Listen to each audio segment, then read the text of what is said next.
Gente, boa tarde. Meu nome é Leonardo Ciccone, eu sou arquiteto de soluções Cloud da Tivit. Estou aqui do meu lado o Danilo Camacho, ele é Partner Engineer no Google. E hoje a gente vai apresentar o webinar sobre maximizando o desempenho do Google Cloud com a Tivit. Seja muito bem-vindo, viu, Danilo? Obrigado, Leonardo. Obrigado a todo o pessoal da Tivit aí pelo convite. Acho que a ideia hoje é a gente passar um pouquinho por toda a parte de infraestrutura do Google, né? Mostrar um pouco do que a gente tem no que a gente chama de GCP, que é o Google Cloud Platform, e contar um pouquinho para vocês dessa história de como o Google veio criando algumas soluções e continua inovando aí com essas novas soluções.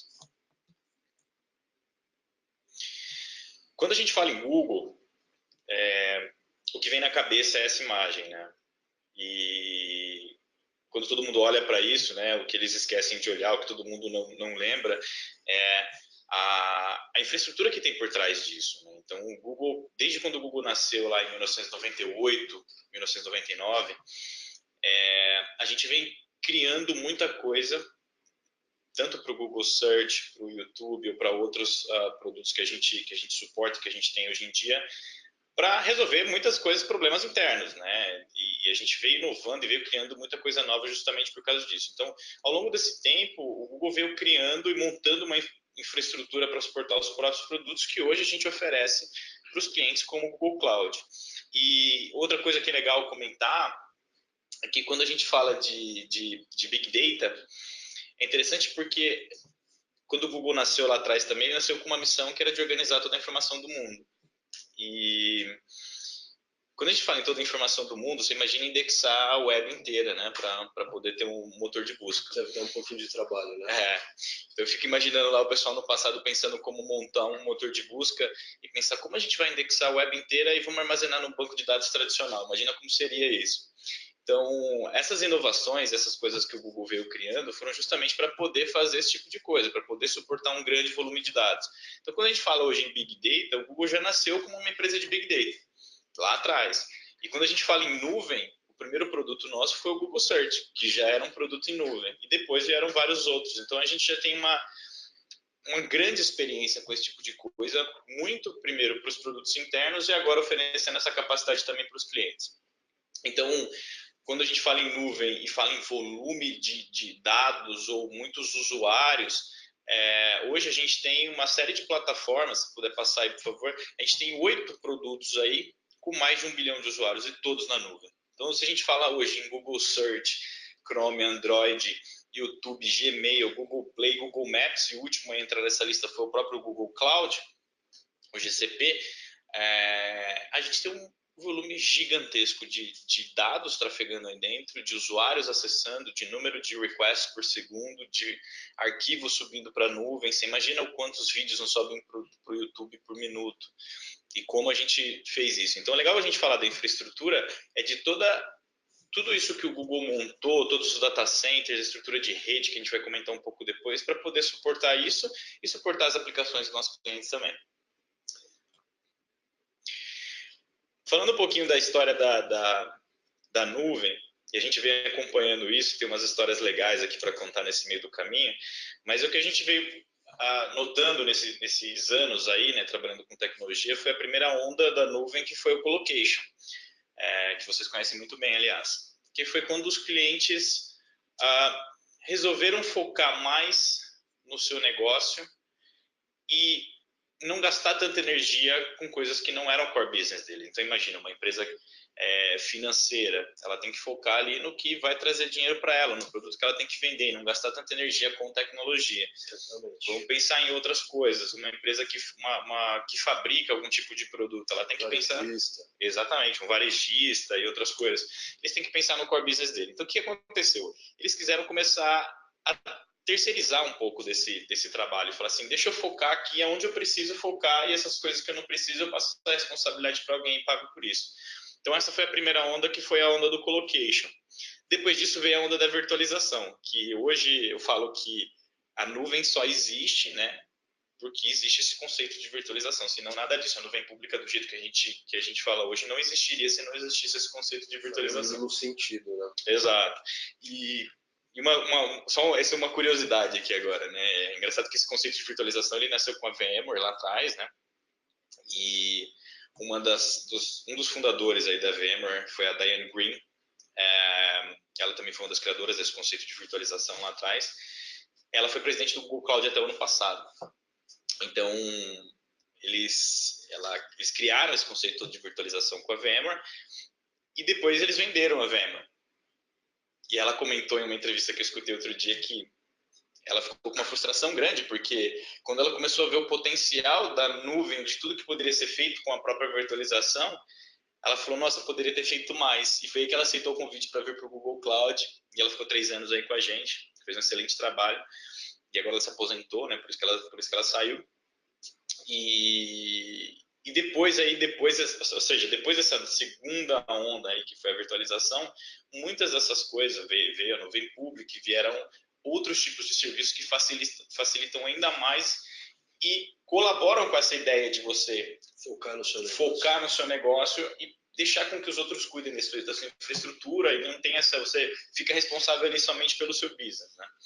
E é por isso que veio a onda aí dos produtos que a gente chama de fully managed. São os produtos gerenciados e também veio o conceito do serverless. O serverless, na verdade, não quer dizer que não tem um servidor por trás. Significa que você não precisa escolher o servidor onde ele vai rodar.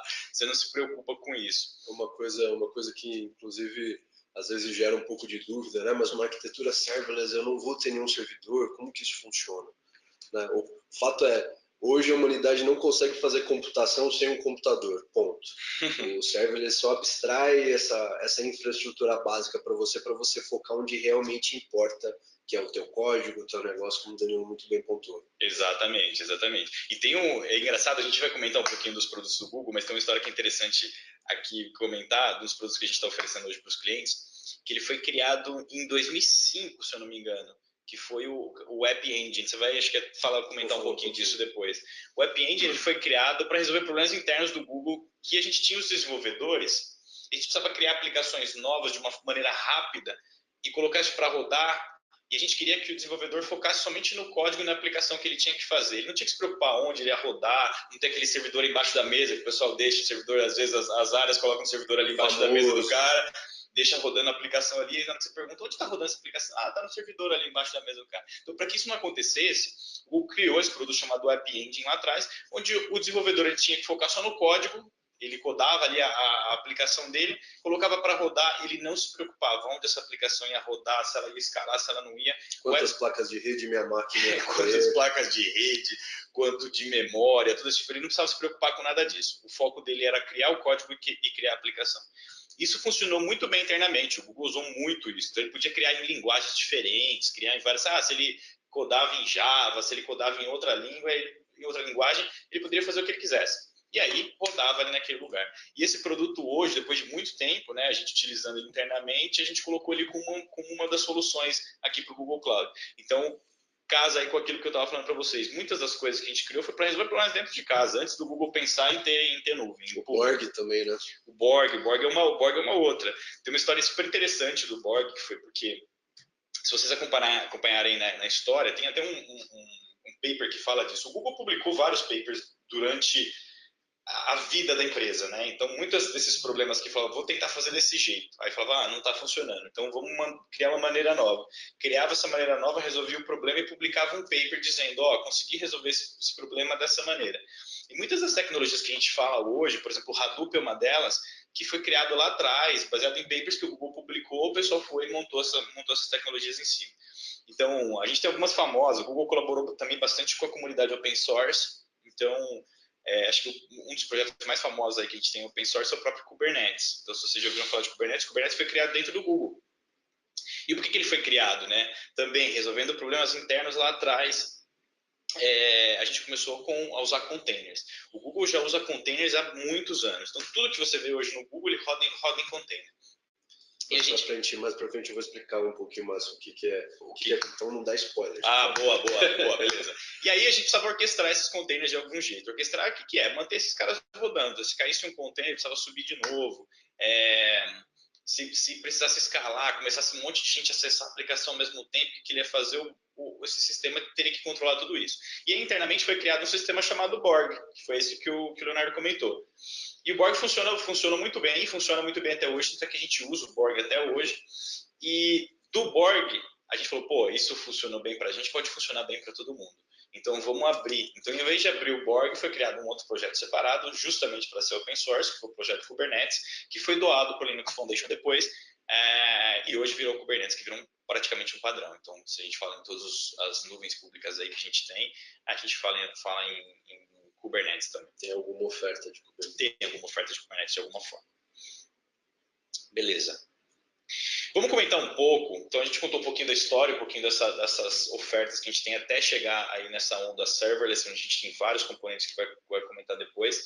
Vamos entrar um pouquinho na infraestrutura, né? Então, como está dividido essa infraestrutura que a gente tem. Então, nesse mapa, a gente consegue ver aí alguns pontos azuis e uns pontinhos brancos. Então, os pontos azuis são as regiões onde o Google Cloud está distribuído. E dentro, se vocês notarem, dentro desses pontinhos azuis, a gente tem uns números, que é o número de zonas que tem em cada região. Então, o que significa uma região? Se vocês olharem no mapa, em São Paulo tem um pontinho azul, então São Paulo é uma região. Então, significa que dentro nessa região, São Paulo, tem o número 3 dentro, tem 3 diferentes zonas. O que são essas zonas? São data centers físicos, completamente separados um do outro. Então, na região de São Paulo, existem 3 data centers, com rede de energia diferente, com toda a parte de conexão, tudo diferente um do outro, que se acontecer qualquer desastre, vamos imaginar, pior dos desastres, aí cai um avião em cima de uma delas, sua aplicação é replicada para uma outra zona e ela continua rodando.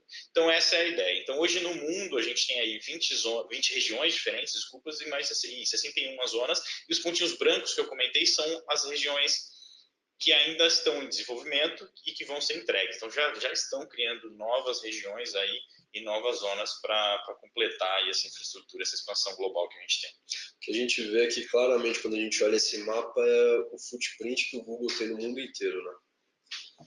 Então, se a gente pegar ali de Japão, norte dos Estados Unidos, Europa, a gente vê basicamente que a gente tem regiões espalhadas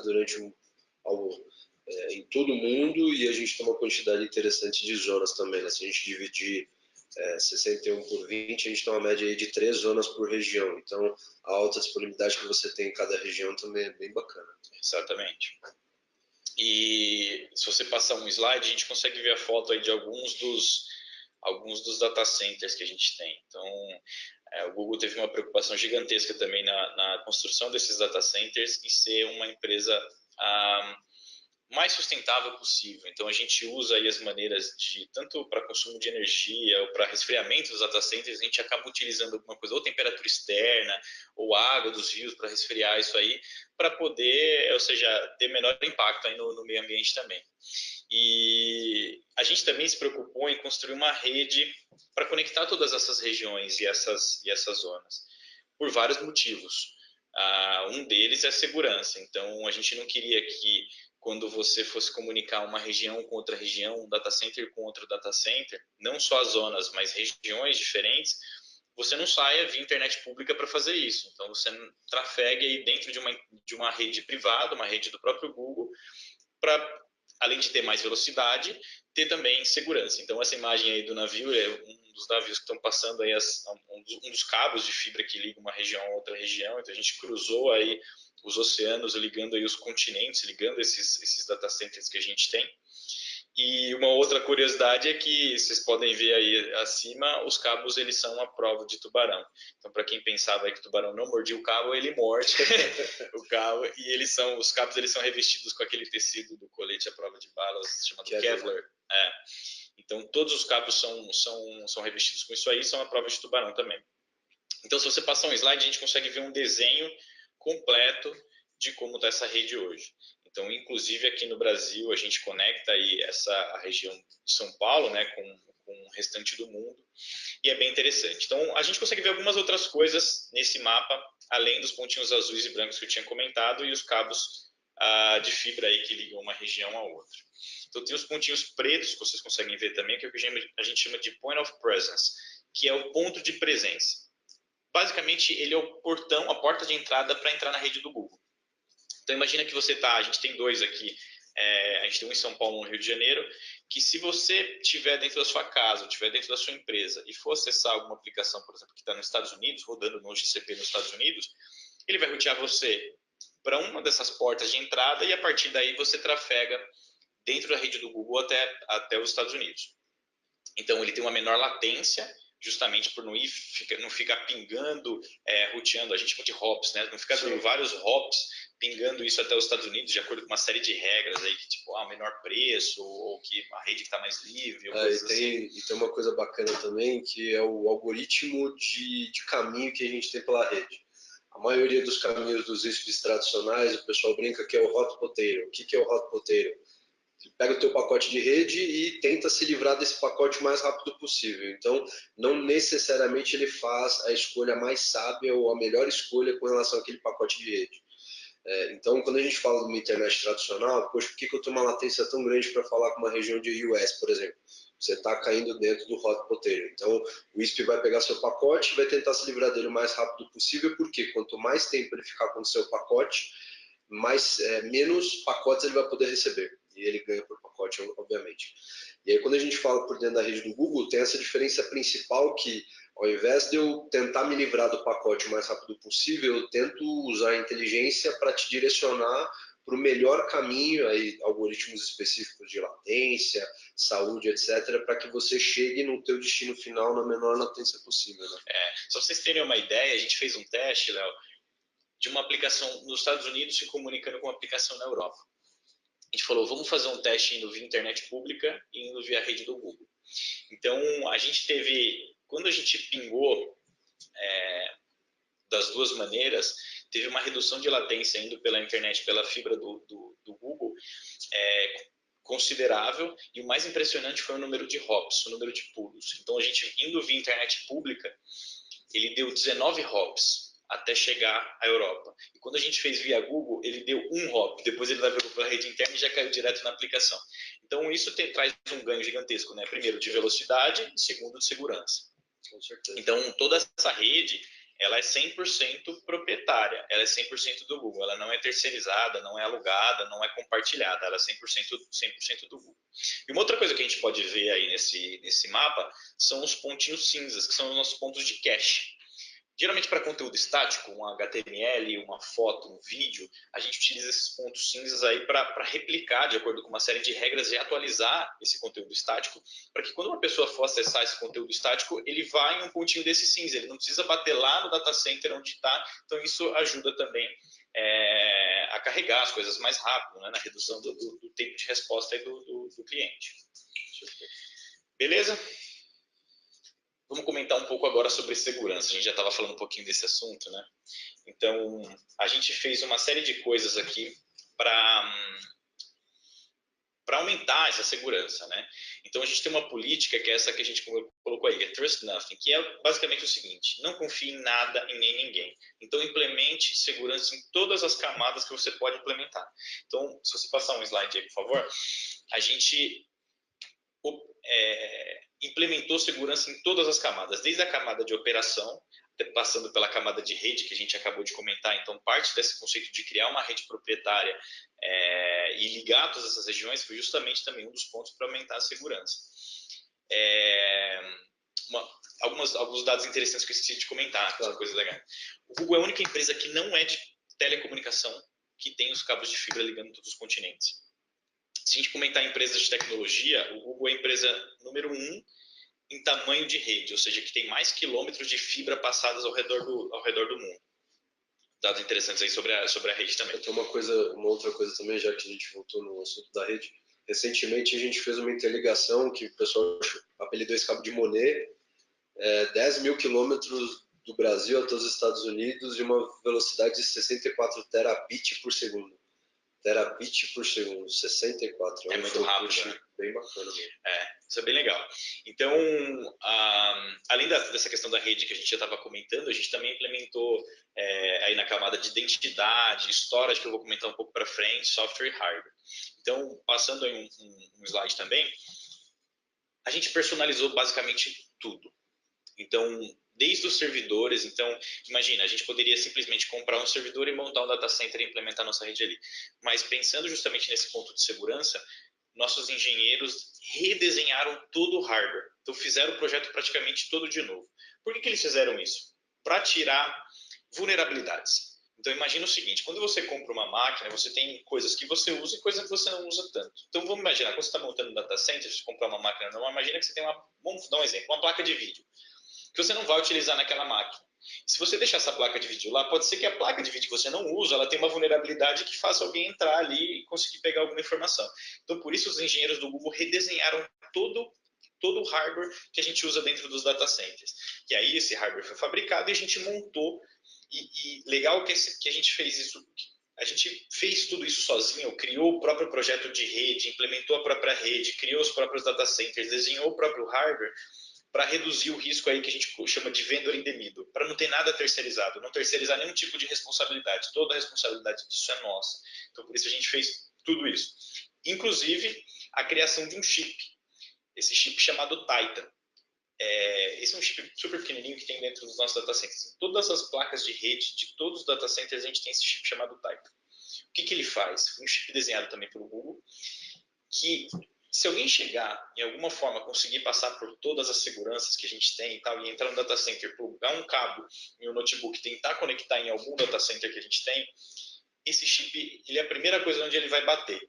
E ele vai falar assim, eu confio nesse cara que está tentando me acessar ou não confio. Se ele falar não confio, ele já corta essa conexão ali e impede qualquer tipo de coisa. É o famoso root of trust, né? Exato. Via hardware. Exato, isso mesmo. Então, todos esses pontos que a gente estava comentando, que os data centers são personalizados, que a rede é personalizada, que o chip é personalizado, justamente para aumentar essa segurança, aumentar esse nível de segurança. Tem uma coisa legal sobre o Titan também, que do ponto de vista de bootstrap de uma máquina física, antes da máquina física entrar, a gente tem, isso é papo nerd, papo digital. Antes da máquina inicializar, a gente tem o bootstrap da BIOS. O chip Titan ele entra antes disso. O que isso significa? Se alguém conseguir, por algum acaso, instalar um código malicioso dentro da BIOS do computador, né, em cima de algum setor que não está ocupado, por exemplo, o chip Titan vai identificar que aquela BIOS não tá confiável e não vai deixar a máquina inicializar. Então, é feito via hardware justamente para ser uma camada intermediária e não simplesmente você ligar a máquina e descobrir que ela está com um ponto de falha. Isso aqui é bem bacana porque a gente diminui a superfície de ataque possível. Né? Exatamente. Bem interessante. Exatamente. Eu já comentei um pouco sobre o Titan, se quiser pode passar. E tem além disso, né, de todas essas camadas de segurança que a gente tem, existe uma área dentro do Google chamada Project Zero, que eu costumo brincar, falo que o trabalho desses caras é muito legal, porque eles ficam 100% do tempo deles de trabalho tentando hackear o Google, de todas as formas. Eles ficam tentando achar brechas de segurança no Google o tempo inteiro. E no ano passado, em janeiro de 2018, foi entre finalzinho de dezembro e começo de janeiro, aconteceu uma história interessante. Passando aqui, ó. Vocês já ouviu falar na história do Meltdown do Spectre? Um cara de 22 anos na época dessa equipe, ele achou uma vulnerabilidade nos processadores. Então, assim, os processadores Intel e AMD, acho que fabricados, se não me engano, depois de 1995, todos eles tinham essa vulnerabilidade. Então, todos eles, imagina, né, todos os processadores Intel e AMD, a grande chance de das nossas máquinas todas aqui terem essa vulnerabilidade é muito grande. E ele achou essa vulnerabilidade no processador. E é muito interessante, tem um vídeo até no YouTube, se vocês digitarem Meltdown, o que ele faz.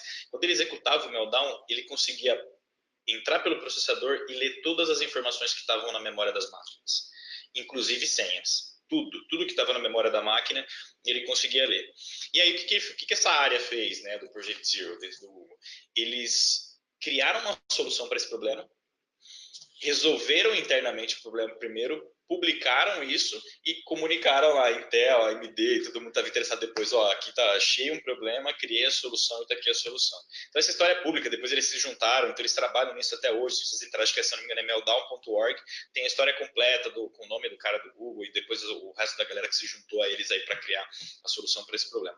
Bem interessante. Então assim, olha o nível que os caras chegam, né, de segurança.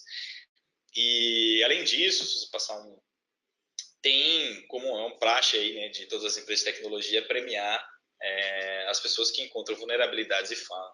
Tem uma história super interessante de um menino de 12 anos que achou 2 vulnerabilidades no Android e ganhou aí $2 milhões por ter achado isso aí. Então, além disso, tem isso. Se vocês encontrarem alguma vulnerabilidade e conseguirem achar isso aí, o Google paga uma recompensa para isso.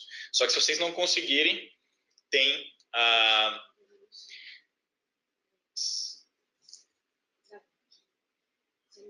Tá. A internet está ruim, olha aí. Tá bom. Vocês conseguem me ouvir? Acho que a gente teve algum probleminha no som. Está ouvindo? Consegue ouvir? Legal. Então vamos voltar.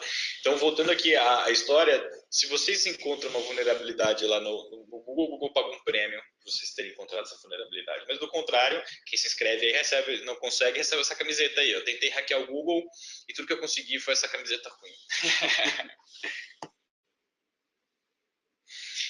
Falando ainda sobre segurança, todo dado que é trafegado dentro do Google, que é armazenado dentro do Google, ele recebe uma criptografia por padrão.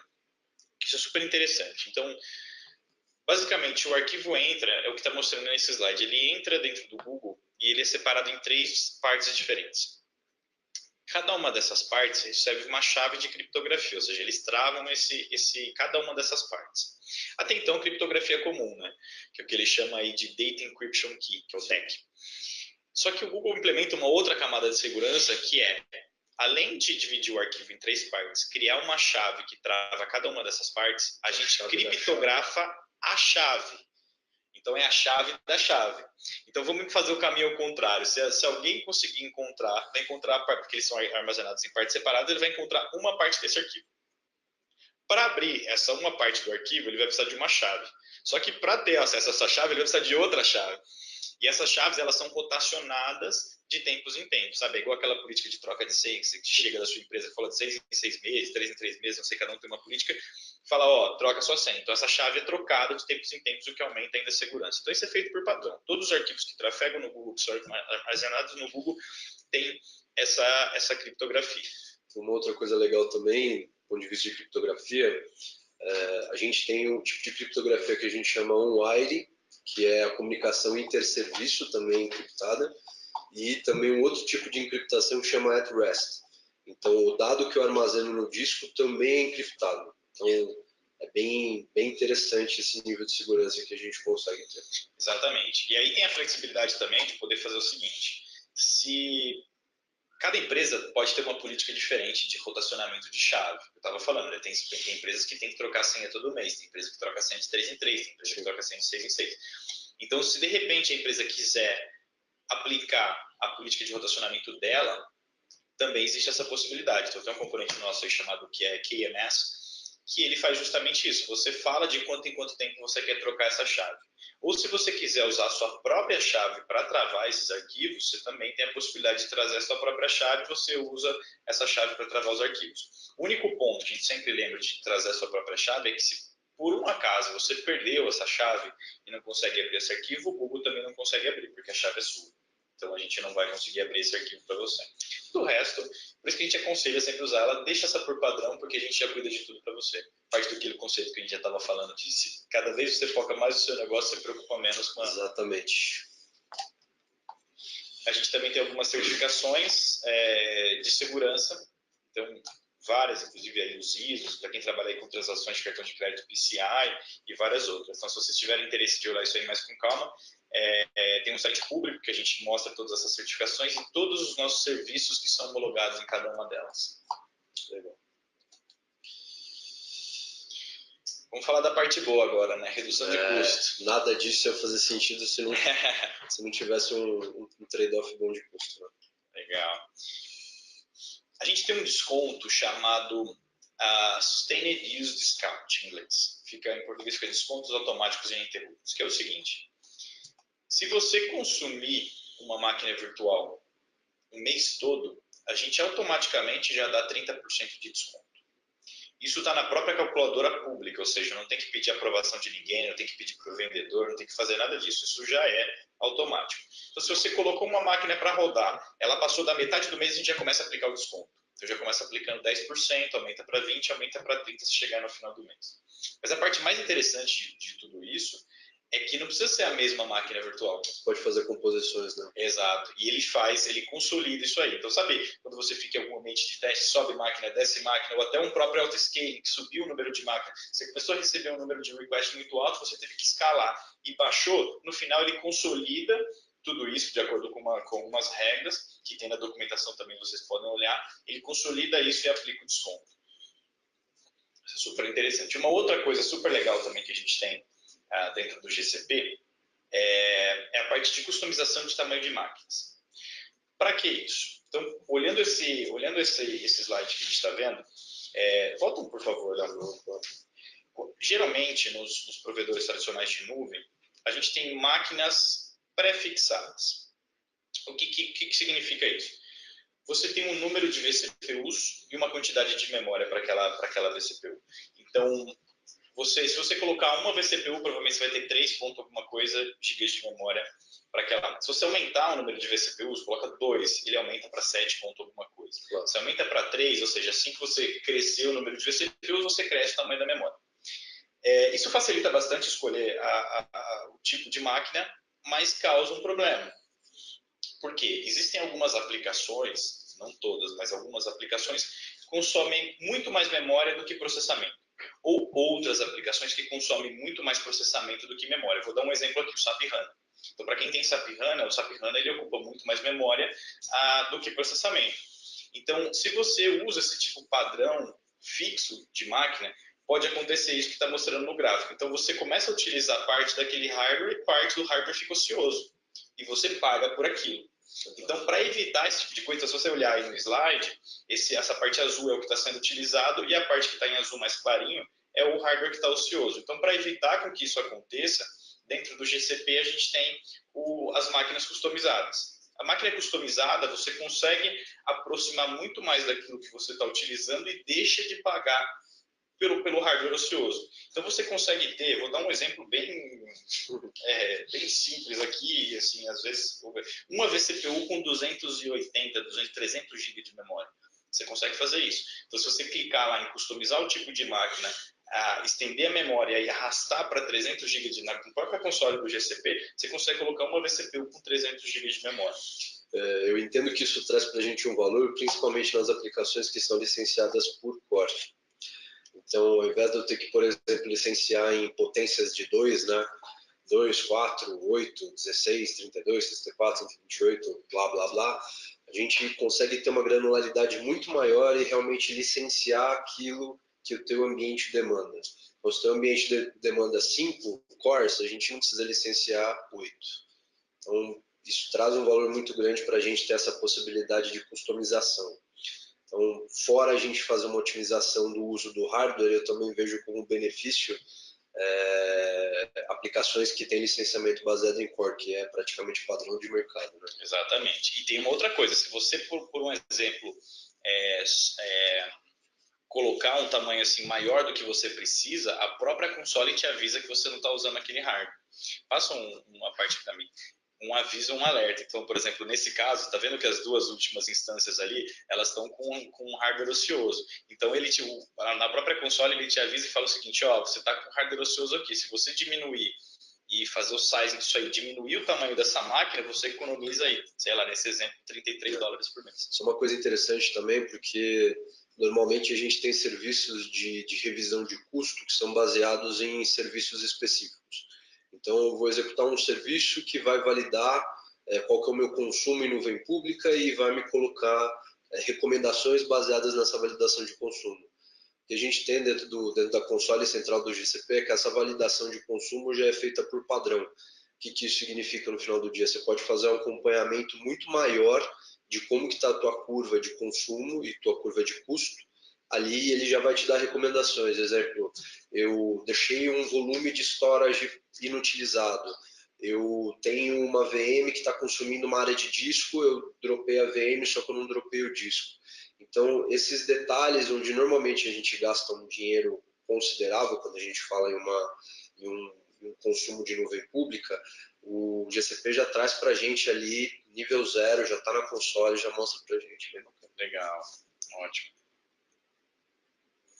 Além disso, a gente tem as máquinas que a gente chama de preemptible.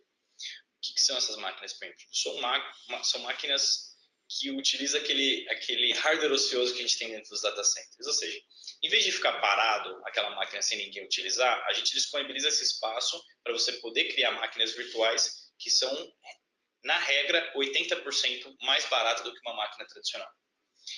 Só que ela tem algumas regras. A primeira delas é, essa máquina preemptible, ela dura somente 24 horas. Então, ela dura 24 horas, deu 24 horas, ela cai. O segundo ponto é que se o Google precisar daquele hardware para processar qualquer outro tipo de coisa, ele pode derrubar a sua instância. Aí você fala, pô, Danilo, mas se ele pode derrubar, por que eu usaria algo assim? Para várias coisas. Posso dar um exemplo? Pode dar um exemplo, fica à vontade. Recentemente, no Next de 2019, foi anunciado que um cientista, um matemático, conseguiu alcançar 32 bilhões de dígitos do número π. E aí, como que ele usou isso? Ele usou exatamente esse hardware ocioso. Então, óbvio, 32 bilhões de dígitos de número π vai ser legal para o matemático, mas não vai trazer para a gente benefício do ponto de vista de humanidade. Mas a gente também tem genoma, pesquisas que a gente consegue rodar em cima desse hardware ocioso, e tudo que ele demanda é que você tenha uma orquestração baseada em pedaços de trabalho. Então eu divido a minha carga gigante por pequenos pedaços de trabalho e eu tenho controle se aquele pedaço de trabalho foi concluído ou não. E aí, se eu mandei um pedaço de trabalho para a máquina, eu tive o retorno que ele foi finalizado com sucesso, eu submeto mais um. E aí eu faço essa orquestração de forma que eu consiga acessar uma capacidade gigantesca de cores a um custo extremamente baixo. Exatamente, exatamente. E trazendo para a realidade das empresas hoje, onde vocês podem utilizar isso? Vamos imaginar uma empresa de retail que tem aí talvez um pico de vendas em algum determinado dia. A sua aplicação precisa escalar a um nível absurdo para ter isso. Você pode setar a opção de quando ele fazer o scaling, de quando ele criar novas máquinas para poder suportar aquele número de requests, você utilizar uma máquina preemptive. Ou para processamentos em batch, sabe aquele processamento que faz de madrugada, que ocupa ali 2, 3 horas, sei lá, dependendo da carga, para fazer uma transformação de dados, pegar o dado de um lado, transformar aquilo, jogar o dado de um outro lado, você pode utilizar uma máquina preemptive para fazer isso também. Tem hardware ocioso, ele vai utilizar essas máquinas preemptive, você vai pagar 80% mais barato do que você pagaria numa máquina tradicional, ele vai executar e vai voltar. Aí você fala, mas e se derrubar o processo no meio do caminho? Se alguma dessas máquinas cair no meio do caminho? Então a gente sempre fala que para utilizar essas máquinas, a aplicação ela tem que ser tolerante à falha. O que é tolerante à falha? Se aquela máquina cair, ela vai parar exatamente naquele ponto e a próxima máquina que vai subir vai pegar daquele ponto e vai continuar a fazer isso. Então, o seu processamento em batch ele tem que ser tolerante à falha e suas aplicações que rodam com máquina preemptive também tem que ser tolerantes à falha.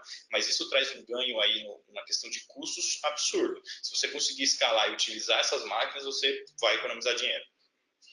E tem também a oferta de GPU, né? Não só CPU, mas também GPU.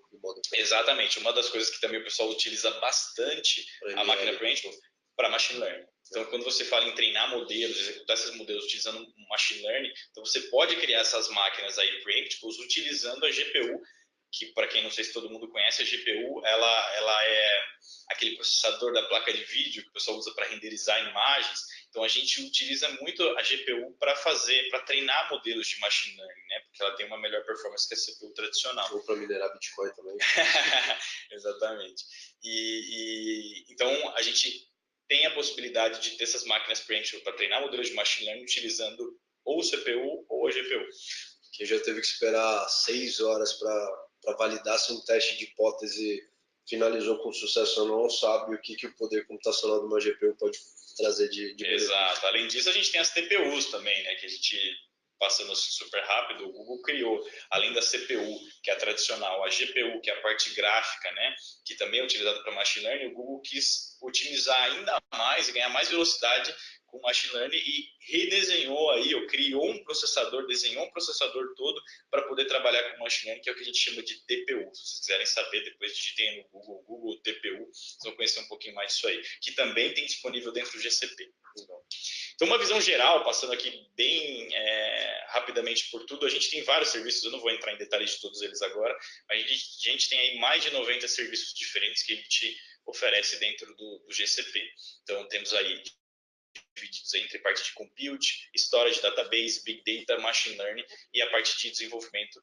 Todas essas aí o Léo vai comentar um pouco agora, um pouco mais sobre cada um desses serviços. Legal.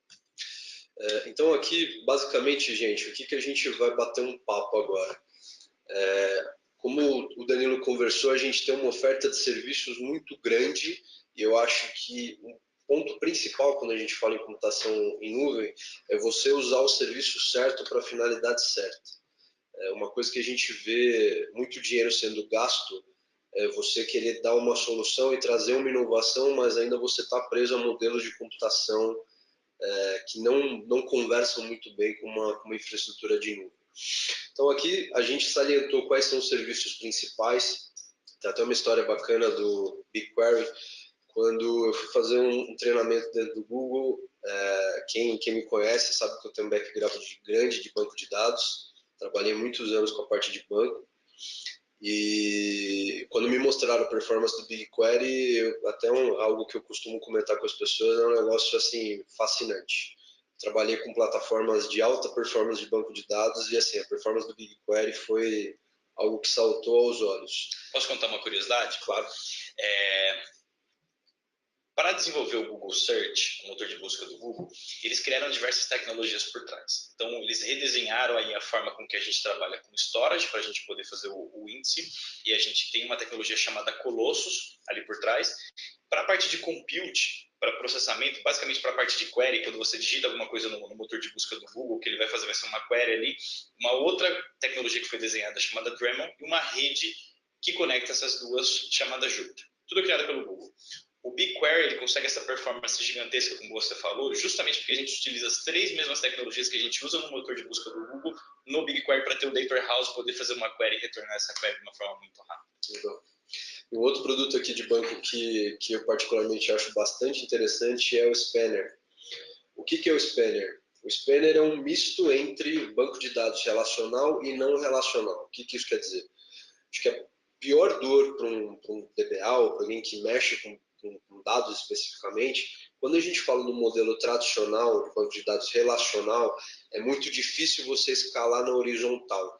Então, o que acontece na maioria das vezes é que a gente fica preso num modelo que eu sou obrigado a escalar na vertical. O que significa escalar na vertical? Eu preciso aumentar a minha máquina, aumentar a quantidade de cores, aumentar a quantidade de memória. E aí a gente entra num paradigma que eu tenho uma máquina muito grande, só que eu não tenho alta disponibilidade para essa máquina. Então, para eu ter alta disponibilidade para essa máquina, eu tenho que ter outra máquina gigante igual. E isso traz assim, um custo que não é um custo interessante. Então, quando a gente fala de banco de dados não relacional, uma das melhores características que eles têm é a capacidade de escalar na horizontal. O Spanner, ele trouxe as duas coisas juntas. Eu, particularmente, acho muito interessante isso. O que o Spanner faz? Basicamente, você pode ter um banco de dados que tanto atende não relacional quanto relacional, a gente chama isso de databases poliglotas, e o Spanner está disponível em todas as regiões do Google. O que isso quer dizer? Se você tiver um cliente na Ásia e esse cliente da Ásia estiver acessando um banco de dados e esse banco de dados está hosteado no Spanner, eu tenho ali uma instância do meu Spanner rodando perto dele, isso diminui drasticamente a latência. E, por exemplo, se eu tenho um cliente meu hoje rodando no Brasil, acessando o mesmo banco de dados, eu acesso a instância de Spanner mais próxima e, óbvio, tudo isso através de um ACID de banco de dados, eles chamam de ACID Plus, que você garante a consistência, a atomicidade, etc., do dado mesmo diante de uma infraestrutura global. Isso é bem bacana e bem diferente também. A gente vai falar um pouquinho, acho que da parte de compute propriamente dita, né? Que é onde a gente vê que tem uma maior necessidade de otimização, né? Não sei se você concorda. Quando a gente olha para o mercado de cloud, o que a gente enxerga? Né? E aí, em grandes números. Primeira coisa é que a cloud veio para ficar, então, quer você queira ou não, hoje você acessa algum serviço de nuvem, né? Que a gente está falando de 73% das organizações usam alguma oferta de cloud, e aí pode ser qualquer tipo de oferta de cloud, não necessariamente cloud computing como máquinas e infraestrutura, mas alguma oferta de cloud você tem acesso. Nesse panorama de adoção de cloud, muitas empresas focam no multi-cloud, e aí a gente vai falar um pouco mais para frente o que é o multi-cloud, o que é a cloud híbrida. Basicamente, o que as empresas buscam aqui? Eu quero ter o poder da minha infraestrutura, né? Então, se eu quero ter o poder da minha infraestrutura, eu não quero simplesmente rodar a minha infraestrutura dentro de casa ou dentro do GCP. Eu quero ter a possibilidade de misturar as duas coisas, pegar o melhor dos dois mundos. E eu também posso, obviamente, rodar essa infraestrutura, talvez, num outro provedor terceiro. Então, as empresas normalmente buscam esse tipo de estratégia justamente para trazer flexibilidade. Acho que essa que é a palavra principal quando a gente fala de multi-cloud.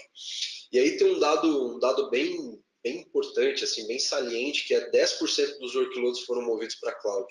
Então existe um mercado gigantesco ainda de aplicações que vão sofrer lift and shift, ou lift and improve, como a gente fala, que assim, 90% dos workloads ainda estão dentro de casa, ainda estão on-premises. Isso é um número muita gente grande. Interessante que o número de adoção de nuvem é absurdo. Quanto vem crescendo ano a ano as empresas que estão indo para a nuvem.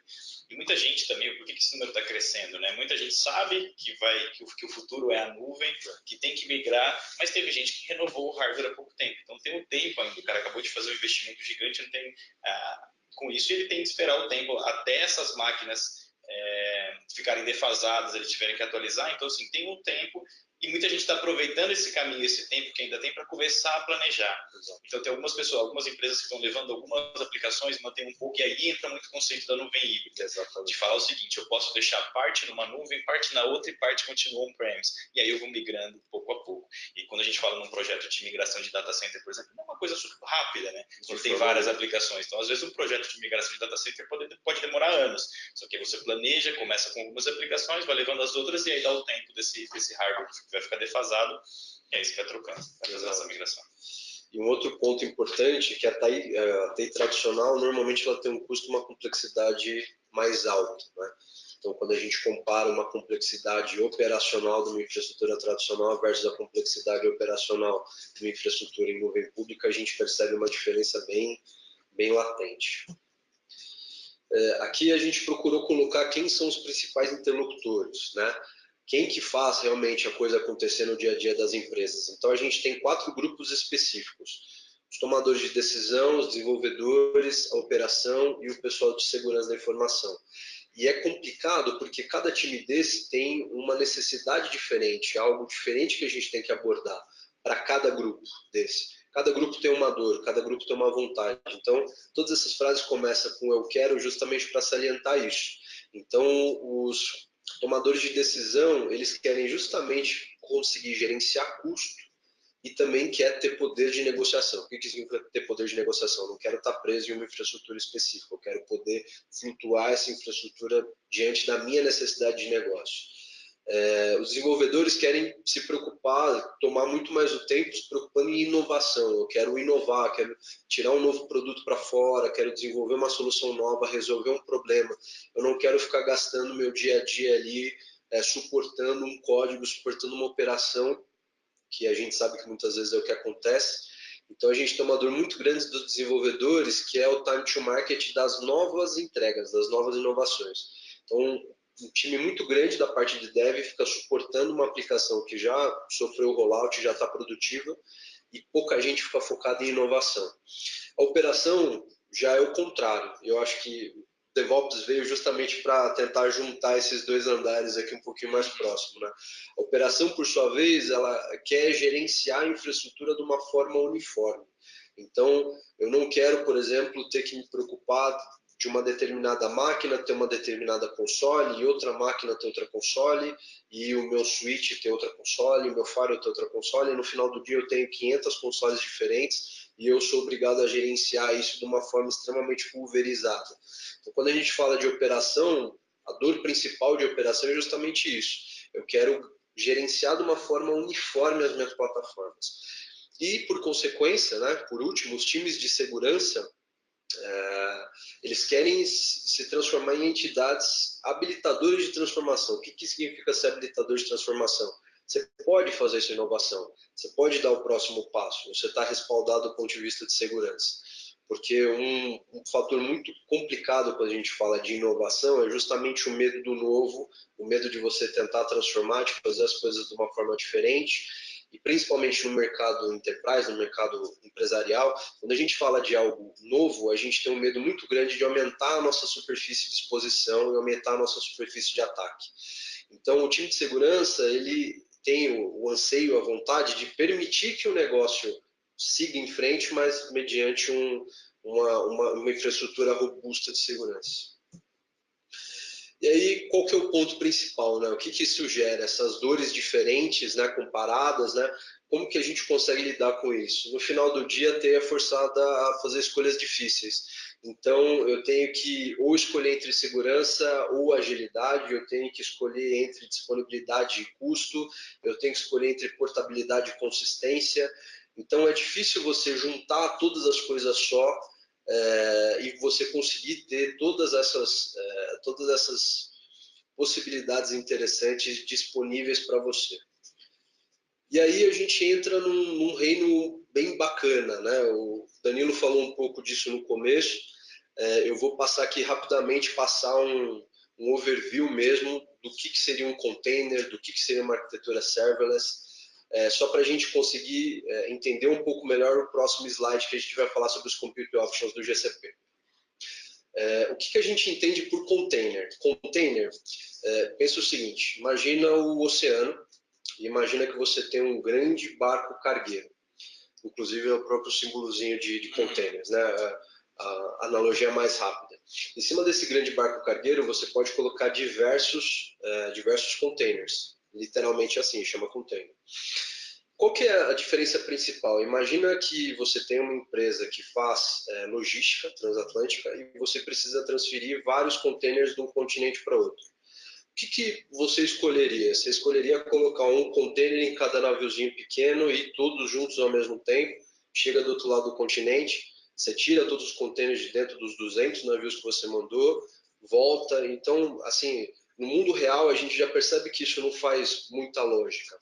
O que a tecnologia de containers trouxe para a gente? Ao invés de eu ter que me preocupar com a manutenção de 200 barcos, ao invés de eu ter que me preocupar com troca de óleo no meu motor de barco, se o meu barco está abastecido ou não, eu centralizo a minha gestão em cima de um único grande cargueiro. E em cima desse cargueiro eu coloco os meus containers. Então eu fiz um paralelo com a realidade, talvez para ficar um pouco mais claro, mas a ideia é exatamente essa. Tem um outro ponto que eu acho que é super interessante também, levando junto essa analogia que você falou, a padronização. Porque você imagina assim, dentro de um container você pode carregar trigo, carro, pneu, qualquer tipo de coisa dentro desse container, mas o padrão é o mesmo. O tamanho do container é o mesmo. Então a máquina que vai tirar o container daqui, ela consegue pegar qualquer tipo de container, independente do que está rodando dentro daquele container, qualquer coisa que esteja rodando ali dentro, qualquer coisa que esteja contendo dentro desse container, mas o padrão é o mesmo. Então essa padronização é exatamente a mesma coisa quando a gente fala no container de aplicações ou no container dos navios. Essa padronização também é uma das questões super importantes do container. Legal. E uma outra coisa também, que é uma analogia que a gente consegue também fazer um paralelo com a vida real versus a tecnologia, propriamente dita. Vocês acham que do ponto de vista de espaço, propriamente dito, 200 navios carregando um container versus um grande cargueiro, o que ocupa menos espaço? Obviamente o grande cargueiro. E é exatamente a mesma analogia. Quem consegue carregar mais containers? Então a ideia é justamente essa. Você consegue, em cima de um mesmo hardware, você consegue carregar muito mais carga, muito mais workload, muito mais container. Acho que essa que é a principal diferença quando a gente fala de uma infraestrutura de virtualização talvez tradicional, comparado a uma infraestrutura de container. Acho que esse é o ponto principal. Você consegue otimizar mais o espaço, a.k.a. teu capacity, você consegue carregar muito mais carga com o mesmo tamanho de navio e você consegue centralizar a gestão numa coisa só. Então você tem que se preocupar com um único ponto de gestão propriamente dito, né? Manutenção, etc. Deixa eu te fazer uma pergunta. Tá. Qual que é o tamanho mais ou menos médio de uma máquina virtual? Varia muito, mas vamos supor que um padrão seja 4 cores, 16 GB de RAM, mais ou menos. E o tamanho de arquivo dela, o tamanho da imagem? 100 GB, 150. E o tamanho de uma imagem de um container? Pois é. 10 megas? Média? Bem menos, né? Então, e você consegue rodar praticamente as mesmas coisas. Eu acho que o grande ponto, a diferença entre a máquina virtual e o container é que, assim, dentro de uma máquina virtual, quando você sobe, você tem que subir a máquina em si virtualizada, o sistema operacional e depois instalar todas as suas dependências e suas aplicações. Quando a gente fala num container, você já não precisa subir mais o sistema operacional inteiro, as dependências, ele já vem com tudo isso. Quando você traz o pacotinho só que você precisa em cima, porque ele já está compartilhando a camada do sistema operacional, ele já está compartilhando isso. Então ele sobe de uma maneira muito mais rápida. Então tem uma série de benefícios aí em utilizar o container. Bem bacana, uma tecnologia extremamente interessante. E o serverless. O que é o serverless? Né? Normalmente quando a gente fala de serverless, poxa, é uma aplicação sem servidor. Não é uma aplicação sem servidor. A ideia do serverless é que você foque no seu código. Então você faz deploy do seu código e a infraestrutura de nuvem, o GCP, traz para a gente todos os demais itens de infraestrutura. Então não tem que me preocupar em criar um balanceador de carga, criar uma máquina virtual, criar uma entrada de DNS. Eu não preciso me preocupar com nada disso. Eu preciso me preocupar simplesmente em fazer deploy do meu código. Pegando o gancho, quais são as ofertas que a gente tem de compute hoje dentro do GCP? A gente tem 5 ofertas basicamente, e eu acho que esse slide ele demonstra bem qual que é a dispersão dessas ofertas. Hoje nós temos 2 ofertas que são baseadas em serverless e 2 ofertas que são mais baseadas em infraestrutura. E uma oferta do meio que é o Cloud Run, que é a conexão entre o container e o serverless. Então, esse slide aqui é muito interessante porque a gente foca em uma infraestrutura no seu código, que são os 2 primeiros níveis, o Cloud Functions e o App Engine, que foi o que o Danilo comentou, e depois você foca em Cloud Run e Kubernetes para container. E o Cloud Run ele meio que juntou as duas coisas. Ele conseguiu juntar o melhor do mundo do serverless com o melhor do mundo do container. Então, é uma infraestrutura recente, saiu no Next de 2019, que tem muita coisa interessante para trazer para a gente. Um outro lançamento muito bacana no Next de 2019 foi o Anthos. Qual que é a capacidade principal do Anthos? Basicamente, a gente consegue fazer modernização na sua própria infraestrutura. Ou seja, eu já não penso mais que a minha cloud, as coisas só vão funcionar dentro dela. Não, eu consigo também usar a minha infraestrutura tradicional, consigo usar outros provedores de nuvem. O Anthos ele é meio que o meio do caminho para a gente conseguir, primeiro, modernizar a tua infraestrutura atual e depois trabalhar quando você estiver pronto. Então, você não precisa se preocupar em fazer lift and improve, você ter um tempo grande para você conseguir migrar para a cloud, nada disso. O Anthos ele ajuda demais para que a gente consiga converter máquinas e infraestrutura tradicional em containers. Acho que é um dos maiores lançamentos que teve no Next. Tem um ponto legal e quando a gente fala em uma arquitetura híbrida, onde você tem uma parte da aplicação rodando on-premise, outras aplicações rodando em uma nuvem ou na outra nuvem, o Anthos ele vem como uma camada para você poder orquestrar todas essas aplicações independente de onde ela esteja. Então, se ela tiver on-premise, você consegue controlar dali. Se ela tiver dentro do GCP, você consegue controlar dali. Ou se ela tiver em uma outra nuvem, AWS, que seja, a gente consegue, dentro de um ponto único, fazer a orquestração de todos esses ambientes. E o ponto principal é que você escreve uma vez e executa em qualquer lugar, né? O lema do Anthos. E aí o que o Anthos traz para a gente? A gente chama de cloud híbrida do jeito certo. Então a gente trabalha com infraestruturas baseadas em software defined. Toda a infraestrutura do Anthos é uma infraestrutura open source, então a gente não vai ter lock-in no final do dia, o que é bem interessante. E no final do dia a gente não está falando de uma infraestrutura tradicional, a gente está falando de uma infraestrutura abstraída. Então a gente vai focar muito mais no código do que em qualquer outra coisa. Aqui falar rapidamente sobre as soluções de Big Data, a gente já falou de BigQuery, de Spanner.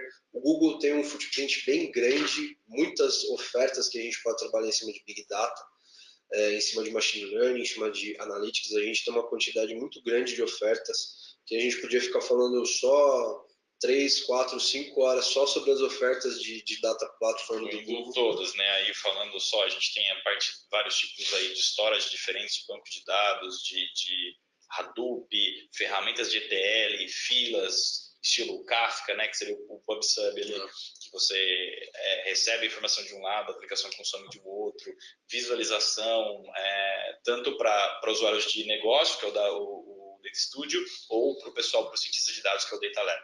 Então a gente tem aí um portfólio completo para Big Data também. Maravilha. Então, a gente já está se aproximando do final, né? Está exatamente dentro do horário que a gente tinha conversado. E aí fica o convite para você migrar os seus workloads para a Google Cloud Platform com a gente, com a Activity. Explicando um pouco mais como que a Activity está organizada hoje, né?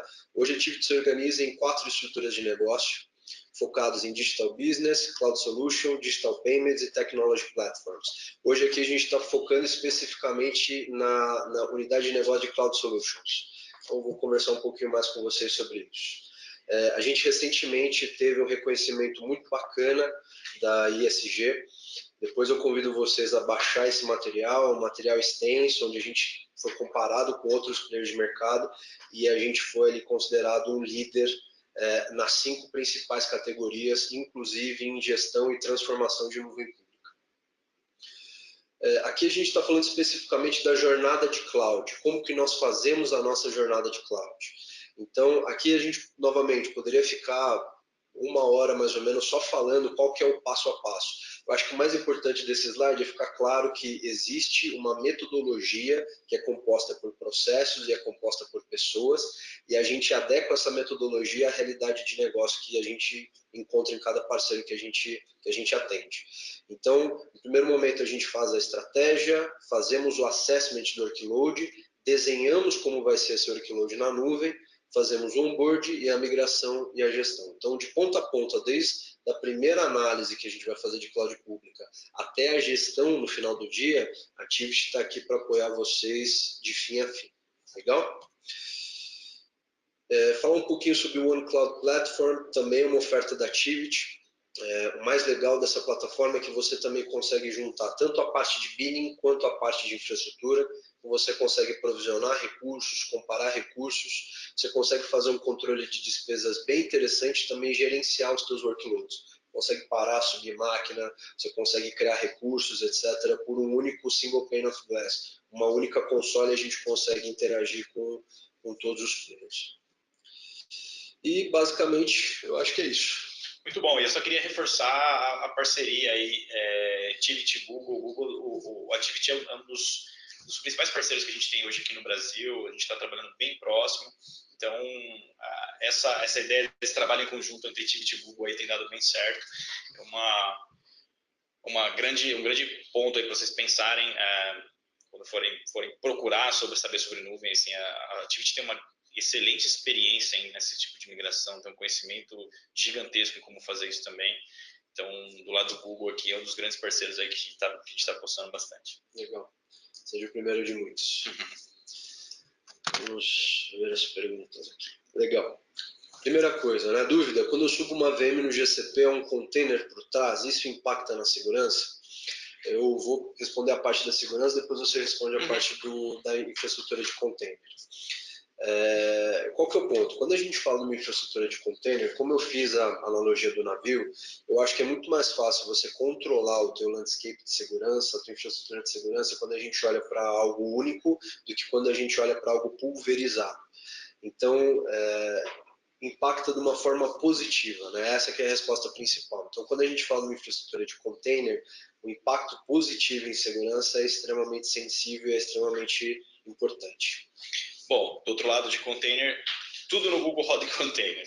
Então, isso traz mudanças, como o Leonardo comentou, de uma forma super positiva, que é o seguinte: a agilidade de você poder subir um serviço, de poder baixar um serviço, você vê a performance que você tem dentro do Google, ela é muito boa e ela foi super otimizada justamente por poder usar uma tecnologia como essa, que é a tecnologia dos containers.